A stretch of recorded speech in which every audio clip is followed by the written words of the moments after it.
The Joe Rogan Experience. We are going to invent forms of weapons using the artificial intelligence way before we invent something that is capable of the type of intelligence you're talking about. I think you're right. So And you the think opportunities they'll use that to blow and the everybody up? opportunities to destroy ourselves are going to be so multiple because the world is getting so much more complicated all the time. Yeah. Right? The number of things that can go wrong is much bigger than in the past. Right? 5,000 years ago, there was no technology that could have destroyed the planet. Now there is. Right? Right. And that is going to continue. Our ability to destroy the planet is only going to get greater. It's going to take a smaller mistake to destroy the planet as technology gets more sophisticated. So you feel it's just human nature that if we have control of artificial intelligence, the first thing it's going to do is devise weapons of insane No. destruction. We are going to devise the weapons using artificial intelligence before there is any overarching artificial intelligence that could take care of us. Do you see what I'm saying? So you're saying the kind of artificial intelligence that's already available, not like general artificial intelligence, which is what they think of as like a sentient being. Yeah. I mean, like stuff Yeah. that we can do to, like YouTube I see what you're saying. algorithms or So whatever. I don't think we disagree. So you're Yeah. saying that this artificial intelligence that's in place right now, that they already use for a lot of things, Yes. is going to be used and make weapons, and it's going to be We too are gonna use overwhelming. them. We're going to use them, and we're going to use them on each other. We're going to blow each Yeah. other up. Yes. And if we don't, artificial general intelligence is what I'm talking about. Oh, if we don't Artificial- destroy ourselves, I'm yeah, talking I'm just about- convinced we are. That's all. We may, you're right, we've dropped bomb. I mean, whenever anybody talks about anything that anyone's done anywhere in the world, when they talk about horrific things, I always go, dude, Hiroshima and Nagasaki, that is insane. Yeah. That was a completely untargeted city in the sense that like there's not like there's an army there and they're shooting at us and we're shooting. No, they just nuked cities.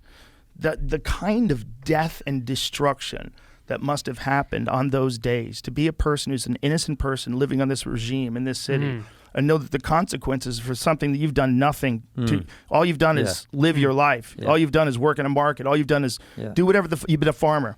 And then your entire world is obliterated instantaneously by an atom bomb for the first time in human history, and it's happened in your fucking city. Yeah. Well, you know what? In terms of the bombings, Hiroshima and Nagasaki weren't really that big a deal. In comparison to the fire bombings. In comparison to the fire bombings, in comparison to what the Germans were doing in the Soviet Union. I understand, but there's a thing about the instantaneous nature of those bombs that was uniquely terrifying, which is why we haven't used them since. Yes, agreed. Do you have a fear that Putin would use one?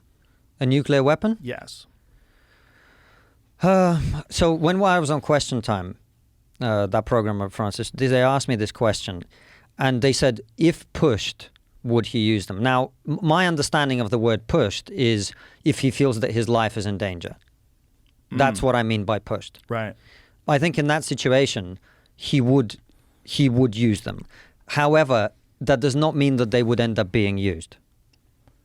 He may press the button, but the signal might not get to the destination. Do you see what I'm saying? Yes. There is a team of, it's not just a button that releases nuclear weapons. There's a bunch of people in between. Right. Right? And if some of those people think that they have a chance of survival, that this is a personal thing against the leader, what is their rationale for pressing that button down the line? How terrifying is because that? the answer is up to death. A few people. Yeah. But the answer is death, right? If you're in that situation, your family, your kids is going to burn to ashes or die in a radioactive wasteland. Yes. So why would you push that button if you felt there was any chance of survival at all? That is one of the biggest fucking sources of anxiety for people, is the idea that we're living in this conflict that we have zero control over that might lead to a global thermonuclear war at any moment in time. The wrong buttons might get pressed and the wrong people might get mad, or the wrong military decisions might get made, and someone just tries to fucking do something wild. And we didn't really think that that was a possibility until this Ukraine invasion. Yeah. I think the Ukraine invasion opened up a lot of people's eyes, because there's so many people from Ukraine that have relatives in Russia and vice versa. It's not like you might be at war with your own people, like people that you are literally related to. Yeah. Like, that's what's crazy. I have family on both sides. It's wild. The idea is wild, and the idea that the country has such extraordinary control over the narrative of what the people know about and hear about. Well, 80% of Russians get their news from TV, and the message is very consistent and very clear. We're about to be attacked. NATO is about to destroy us. Ukraine's full of Nazis and all of this stuff. Completely baseless. But that if you feed people that line long enough, that's what they're going to believe. How do you think this plays out? I think anyone who attempts to predict this is bullshitting, man. No, you can't predict things like this. Right now, the situation is Russia is inching forward. Both sides are losing a lot. I think what the Russian strategy is to wait until winter. That's what I'm being told. To hold out until winter, and by winter they think they can persuade the Germans to essentially sabotage the Western efforts to stop them. I think that's their plan. How that goes, how do we know? We can't predict that. And in the meantime, it also depends on what's happening on the ground, right? It depends on what Russia is going to do. It depends on what the Western powers do in terms of providing weapons and ammunition and all of that. So we've got no idea at all. It's so wild. And when you hear the government bragging about how much money they're sending over to Ukraine to help fight the Russians, it's like, maybe you should shut the fuck up about that. Maybe that one you might want to keep under your hat. Yeah. Oh, you mean in terms of talking about it publicly? I mean, I'm joking, but I'm saying like the idea that we're essentially paying for this war. So are we at war? Or like what point in time do you become at war with Russia? You're not paying for this war. You're supporting a country that's defending itself. I agree, but I'm not saying they shouldn't do it. What I'm saying is I'm not saying they should. I'm not saying I don't have an opinion about it. It's for American taxpayers to decide that, right? It's not American soldiers, but it is American money, right? So you're funding the war. And again, I'm not saying I'm against this. Yeah. But I'm saying at what point would someone who knows we're funding that consider us at war with them? They already consider us at war with them. But I mean, enough that an attack would be warranted. Like that someone would do something. If the United States is so vulnerable, I mean, if someone just attacked our power grids, there's a lot of vulnerability in the United States, right? Yeah. If they just did that and shut the power down for 6 months, I mean, how effective would we be at almost anything? Like the whole world is vulnerable at this point in time with nuclear weapons, but we're all particularly vulnerable. And if there's some sort of an engagement going on like that where we're funding, and maybe people believe we should, maybe we should, I don't know. But this is what they're doing is they're funding this war. They're helping Ukraine fund this war, right. At least. And so I'm your not concern against is this. the blowback from I'm Russia. not even concerned. I'm just saying, not just blowback from Russia, blowback from any country where we would do this. At how much money do you put in before they go, oh, you're at war with us? I see what you're saying. Yeah. I mean, if you think about all the different times we've done this, all throughout history, to aid armies and fund them and give them weapons, at what point in time would someone who opposes those people feel like we're at war with them? Yeah, I see what you're saying. So in Russia, the narrative is that we've been at war with the West this entire time.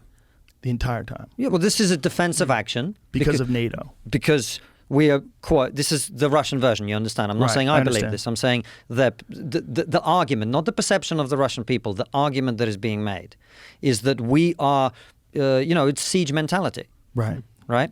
And so that's what people there think. So from their perspective, they already feel that we're at war and have done from the beginning. Now, if you're talking about kinetic war, right, then I think if the only way that becomes an issue is if the United States gets directly, or NATO gets directly militarily involved. Like you start shooting down Russian planes or shooting Russian tanks, then but apart from that, I don't see it, because you talk about vulnerability. America is the least vulnerable country in the world. You're the world superpower. But even the world superpower I'm not saying is you're still not vulnerable. Oh, of course. I'm not saying. I understand what you're saying. Yeah. I think what's terrifying to all of us is that we didn't expect this, and we don't know where it's going. Yeah. And that it's happening. It's happening to this place that used to historically be connected as the Soviet Union. Yeah. It's fascinating to me. But here's the thing: if people are terrified people are terrified in the UK because we've bought into this idea that the West has eliminated war. You know, with a few pockets of things going on, but we're safe, and we don't have to concern ourselves with that about having another country, you know, being aggressive and invading and whatever else. So we've bought into that, and we felt really safe, so safe that we've eliminated it from our minds. And this has been an incredibly sharp wake-up call. This has been a slap to the face around the West. And what it's saying is, you ain't as safe as you think you are. And the world doesn't change. There will always be war. Have you read anything by Thomas Sowell? Yes. Have you read A Conflict of Visions? No. He talks about... Most of what I've seen of Sowell, just watched him speak. Yeah. Brilliant. He talks about two visions of the world, right? What he calls the constrained vision and the unconstrained vision. And the constrained vision says that human beings are flawed, human beings have certain predispositions, human beings aren't rational, human beings that behave the way they behave, and the best way to understand how they are likely to behave in the future is to look at how they behave now and how they've always behaved, right? Right. And the unconstrained vision is essentially progressivism. It's the belief that this can be changed fundamentally, right? It's the belief that if you do enough social engineering, you're going to get to a position where people are going to stop being the way that they are, and we're going to build new people, a new man. This is what people said in the Soviet Union, Homo Sovieticus, right? A new type of human being can be created.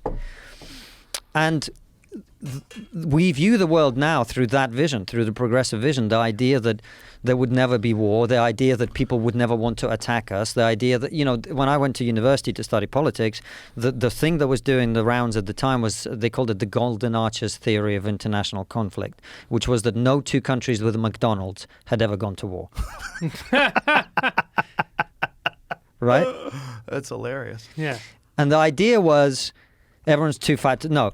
The idea was... They're corporately involved, and they'd prevent that. There's so much trade going on that it just doesn't make sense for countries to attack each other. Right. Right? And that is a belief that human beings are rational. Right? You believe that people will always act in their own self-interest as they understand them. Right. But they don't. People act because they want status. People act because they want power. People act because they're scared. People act for all sorts of irrational reasons that don't necessarily correspond to the reality. And I think we also have to take into consideration that when you're talking about Russia, when you're talking about the population, they're not as exposed to information, to the free flow of information as we are in America. There's a lot of people that might have these notions in their head based on what they've seen on television. They might buy it hook, line, and sinker. Yeah. And there might be good people. They're just duped. Well, most people in Russia are good. Most people in every country are good. In every country. Have you ever traveled to a country where most of the people were assholes? No. New York. New York is a bit like they're that. They're a little celebratory in their assholishness. Yeah, they are. They call it a New York attitude. Hey, I'm from New York. They love it.